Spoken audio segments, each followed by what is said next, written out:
La UFC es considerada la mejor promotora de MMA del mundo, y a pesar de que el nivel competitivo es extremadamente alto, no hay que perder de vista que la promotora es una compañía, preocupada por generar ingresos y extender su dominio en el mundo del deporte. En ocasiones, esto ha llevado a la UFC a realizar contrataciones muy cuestionables, de peleadores con bajo nivel competitivo, pero bastante capacidad de traer ojos al deporte. En otras ocasiones, ciertos fichajes que parecen prometedores sucumben ante la presión de competir en la arena más grande del mundo y decepcionan a los aficionados dentro del octágono. Esta es una lista de 5 de los peores fichajes en la historia de la UFC. Si disfrutan el video, les agradezco que le den me gusta, porque esto ayuda a que YouTube lo muestre a más personas. Sin más preámbulo, empezamos. Esto es MMA en español y estas son 5 de las contrataciones más decepcionantes en la historia de la UFC. Número 5. James Toney. James Toney fue un gran boxeador de la década de los 90 que cometió el error de asegurar que podía derrotar a cualquier peleador de la UFC únicamente usando sus habilidades de boxeo. Toney fue campeón de peso mediano de la IBF, además de campeón de peso crucero en 2003, a sus 35 años. 5 años después, Toney haría la descabellada declaración de que podía vencer a cualquier peleador de la UFC usando únicamente sus puños, y al tratarse de una figura reconocida en el mundo del boxeo, el presidente de la UFC no tardó en contratarlo y ofrecerle una oportunidad de comprobar su teoría. La UFC no se anduvo con rodeos y en vez de emparejarlo con un peleador de nivel intermedio, lo tiraron directamente contra el ex campeón de peso semicompleto y completo Randy Couture. Toney tal vez hubiera tenido oportunidad contra un rival de menor nivel o con un estilo distinto, pero no contra uno de los mejores de la historia, un ganador de 5 peleas del título, cuya base de pelea era un extraordinario nivel de lucha olímpica que lo llevaba a derribar a cualquier oponente a placer. Dana White y la UFC sabían exactamente lo que ocurriría, y la pelea contra Couture no fue un intento de generar una pelea competitiva, sino prácticamente una forma de intentar castigar a Toney por sus palabras. En menos de 20 segundos, Toney estaba en el suelo bajo montura completa, y en 3 minutos se rindió ante un triángulo de brazo de parte de Couture. James conectó un total de 0 golpes y tuvo que tragarse sus palabras. Prácticamente nunca más hemos visto un boxeador atreverse a pelear en el octágono, así que a pesar de su derrota, tenemos que reconocer la incuestionable valentía de Toney. Para la UFC, este fue un terrible fichaje en cuanto a lo competitivo, pero un buen fichaje en cuanto a ratings televisivos y en cuanto a su intención de demostrar que ningún boxeador, por más bueno que fuera, podría salir ileso del octágono. Número 4. CM Punk. Probablemente pensaron que Punk sería el número 1 en nuestra lista, y si es así, esperen a ver lo que viene.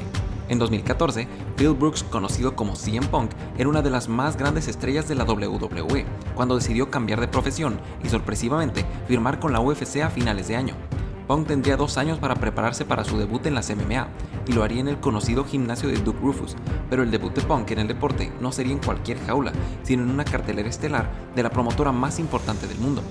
Muchos aficionados criticaron esta decisión a tratarse de una persona sin experiencia en deportes de combate, que competiría por primera vez a sus 37 años después de solo 2 años de entrenamiento. Pero la UFC tiene claras sus prioridades y decidieron programar a Punk para enfrentar al joven de 24 años, Mickey Gall, en la cartelera estelar de UFC 203 en septiembre del 2016. Punk hizo un intento de golpe y pasó el resto de los 2 minutos de la pelea en el suelo, siendo golpeado por Gall hasta ser sometido por el joven por mataleón, después de haber perdido cada segundo del combate. Claramente, su rival había sido demasiado para el novato Punk, pero la UFC no se daría por vencida y literalmente se esforzaría por encontrar a un rival a quien Punk pudiera hacer frente.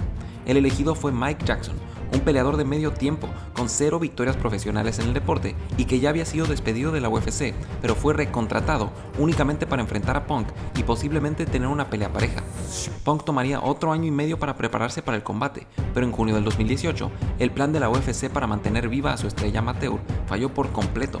Punk fue dominado durante los 15 minutos de la pelea, conectando solo 19 golpes contra los 64 de su rival, para perder 30-26 en las 3 tarjetas de los jueces. Después de esa derrota contra otro peleador amateur, la carrera de Punk era insalvable. Tenía 39 años y acababa de ser dominado por un rival que ni siquiera era peleador de tiempo completo. Punk mostró una valentía admirable y realmente tomó el deporte en serio durante los 4 años que lo practicó, pero es casi imposible triunfar en un deporte en el que debutas a los 37 años. Y así, la UFC dejó de ofrecerle peleas y el presidente de la compañía incluso admitió haber sentido remordimiento por colocar la pelea de Punk en la cartelera estelar. And I couldn't wait for that fight to end, and I regretted not putting it on Fight Pass. That's how I felt about it. Número 3. Renzo Gracie. Renzo Gracie es el primo de la leyenda de la UFC Royce Gracie y es uno de los mejores practicantes de jiu-jitsu brasileño del mundo, aunque tiene un récord de 14-7 en MMA y una muy mala experiencia con la UFC. En UFC 60, la leyenda de peso welter Matt Hughes aplastó a Royce Gracie y lo derrotó por nocaut técnico en el primer round. Al ver a su primo derrotado de esa manera, Renzo declaró que quería venganza y la oportunidad de devolverle la paliza a Hughes. Renzo sería contratado para esta única pelea en la que la UFC le daría al veterano de 43 años la oportunidad de vengar su apellido y derrotar al imponente Hughes. Esto claramente parecía destinado a fracasar, considerando la edad de Gracie y el nivel de Hughes, y en la pelea, el ex campeón de la UFC aplastaría a Renzo de igual o peor forma que a Royce, derrotándolo por nocaut técnico en el tercer asalto y retirándolo de la UFC y del deporte.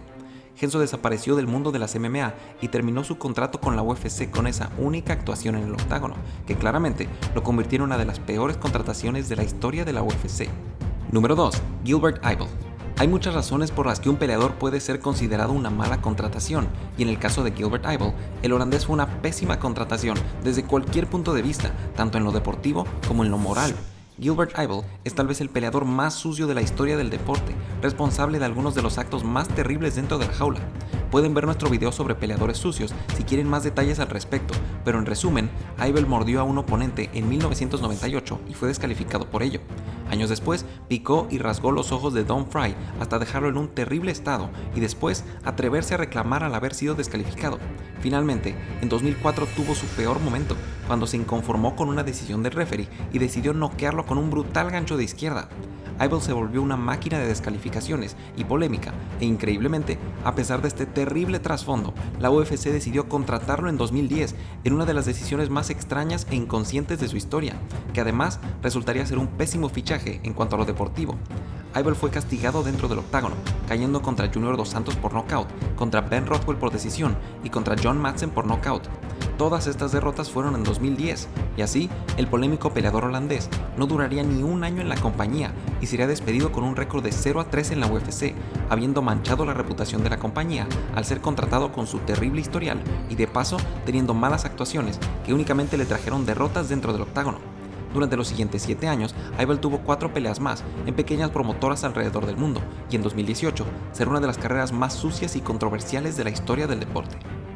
Como mención deshonrosa, tenemos a Ben Askren. Probablemente estén familiarizados con el oscuro paso de Ben Askren por la UFC.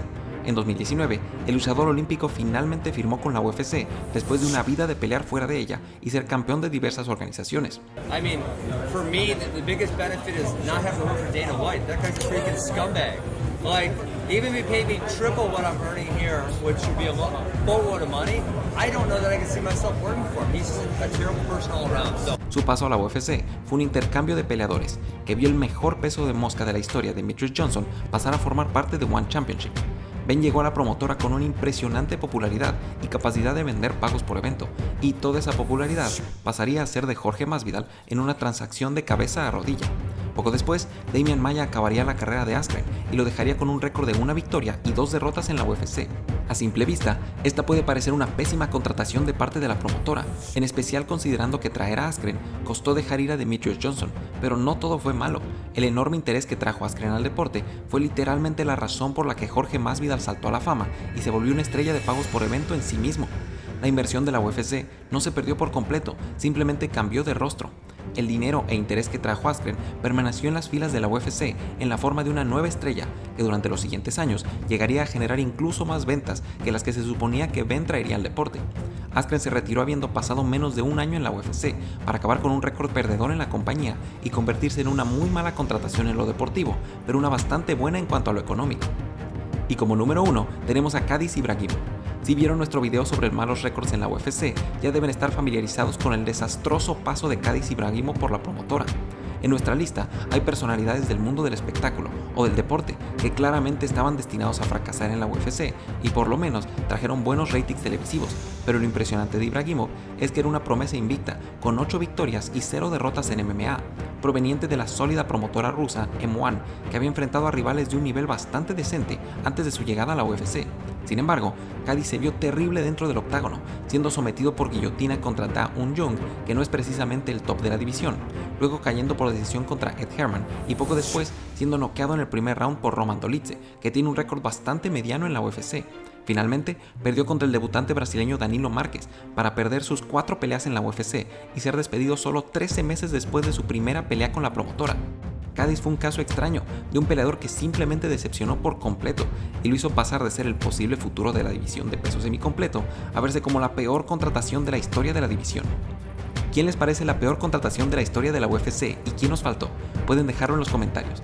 Les agradecemos que se suscriban para mantenerse al día con todo el mundo del MMA. Gracias, que tengan un buen día y que Dios los bendiga.